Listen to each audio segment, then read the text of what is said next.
So hello everyone, welcome back to my channel. So today we discuss about how to create our first web API through CLI or through Visual Studio.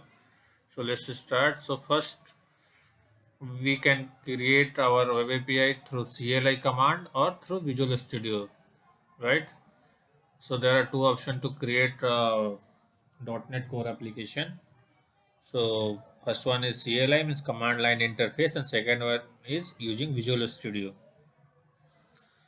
So let's start. So I'm just uh, focusing on CLI in this video. So first of all, here is the folder, uh, this PC local drive, and this is the path basically, right? So here I am just entering CMD and enter. Then CMD command will be open. Here is the path, C drive, CLI folder. This is a folder name which I have created. So here just enter .NET new .NET slash space new. So here you have see that there are all the related application through .NET. All are showing console application. You can create class library, WPF application. There are multiple things, right? Template name, short name, language, and tag. These are the C sharp, BB, right?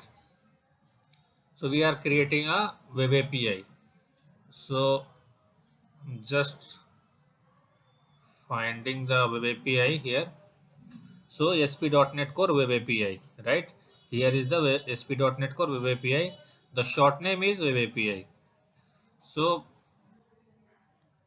here basically we have entered uh, .NET new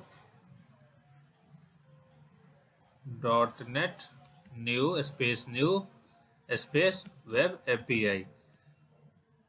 For this command, our when we run this command, we the web API project has been created in particular folder. This is CLI. So let's enter. So after entering, you can see them processing post completion action.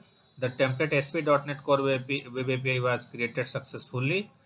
Running .NET Core restore CLI project. Determining and restore successfully means our web API project has been created through CLI, right? So also you can check in folder. Here is the folder. You can check them: controller, object name, properties, app setting dot development dot JSON, app setting JSON, and every